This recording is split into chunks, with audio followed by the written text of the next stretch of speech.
MU123123 here, and I'm just going to be doing showing you my Padre cards.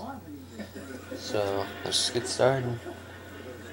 First card, Dave Roberts. And I love the people I've had an opportunity to work with, and I love the people who have supported us. It's a great town. Ultimately, what kept you at Duke? I've never made a career decision based on money. Terry Kennedy. I've always made it for where I had a passion. I could feel good about it, and then you make money. Khalil Green. Either, Coach. But I love college sports, and I love Duke. Mike Piazza. Learn more from those great coaches on Difference Makers, Life Lessons with Paterno and Krzyzewski. A rare chance to bring together two of the winningest college coaches in history. Tonight, 8 Eastern on ESPN, continuing at 9 on ESPNU. Jake Peavy. Our poll today, who is the best wide receiver in the NFL? We threw it out. You basically vote for anyone. And Andre Johnson taking 46 states at 46% of the vote. And we got some tweets flowing in. Tony Gwynn. How do you call it? Social circle. Thank you. Here we go. Larry Fitzgerald. Size, strength, speed, great hands. Didn't even mention the hair. He has the ability to run people over and make people miss. That's from Mikey Defoe. This is from Lawrence Adams. Mike Cameron. No doubt. Did you see the Eagles-Giants game last year? He put the team on his back.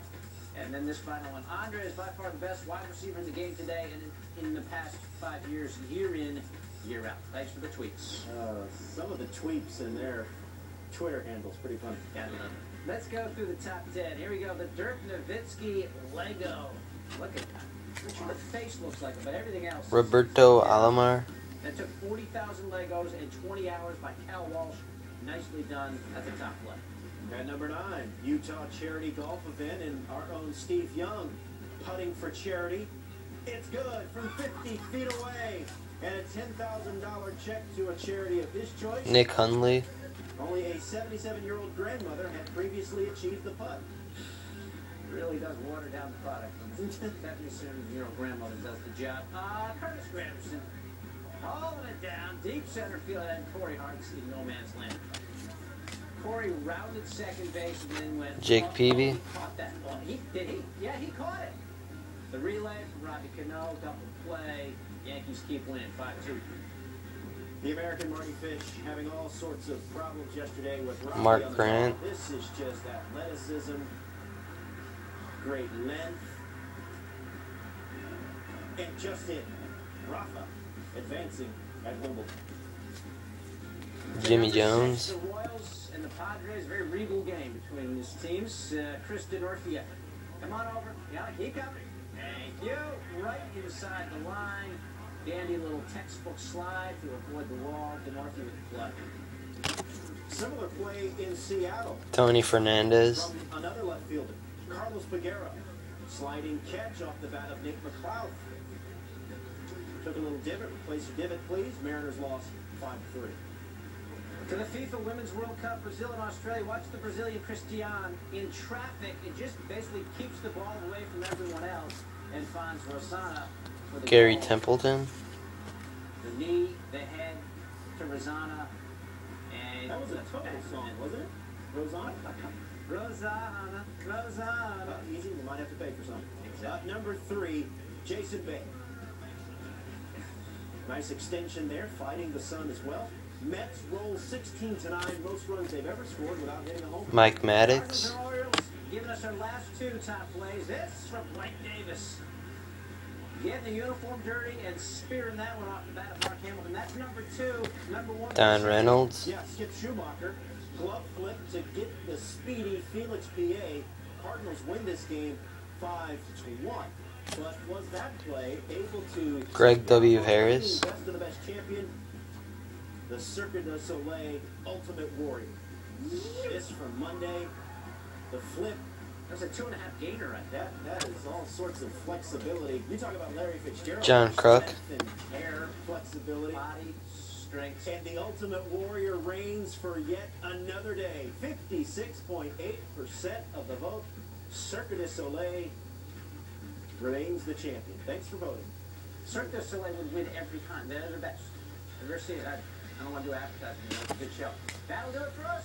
For Robert Flores, I'm Dave Lloyd. Outside the Lines. First report next. Wiki Gonzalez. SportsCenter continues on ESPN News. Much more on the potential NBA lockout. Good night. Ricky Henderson, 79 out of 250. Coming up on Outside the Lines, first report.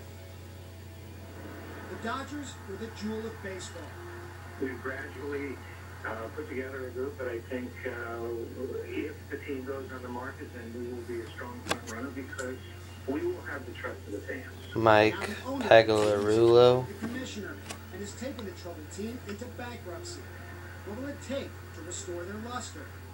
Also today, it is the most dangerous sport in the world. Advocates have tried to make boat riding safer, but how safe can you make a sport? Justin Hampson, rookie card. 100-pound animal. If a rider is wearing your vest and he gets stomped on by a bull, will your vest... Kevin Kosmanoff, rookie card. No. No. Bull riding in bankruptcy. Ahead on Outside the Khalil Lines. Green.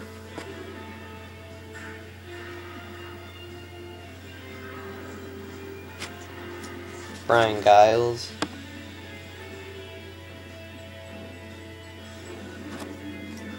Babe Roberts.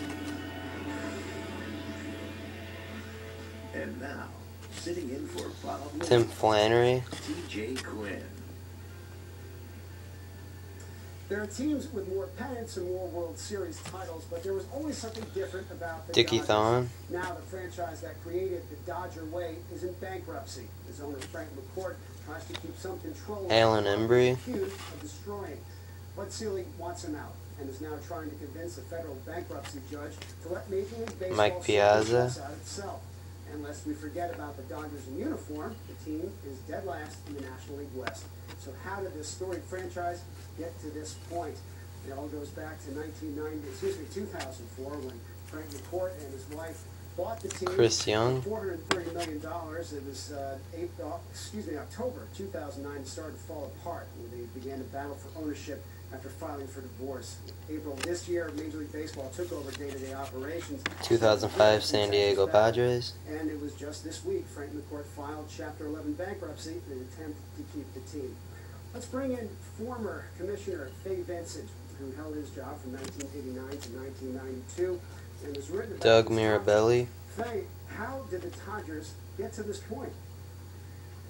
Well, it's difficult to say. Obviously, you never go broke if you don't borrow a lot of money. And one of the problems, obviously, is that McCourt leveraged the team very heavily. The bank, obviously, Chan-Ho was Park. very, concerned about what was going on. He tried to make a major sale of the television rights to Fox, and baseball vetoed that sale. That would have given him a lot of money. Scott Williamson. To solve personal divorce problems, and other parts of that money would have gone into the club. The commissioner vetoed Woody that Williams. transaction, and that really was the final straw. There's been a lot of talk about the McCourts, the amount of money that Frank McCourt took out of the club. As he just said, the debt that he got into. What could Major League Baseball... And the last card for today, Ben Johnson. Well, it's not clear, TJ. I think one of the things that will probably come out of this... So thank you for watching. Please subscribe, comment, and goodbye.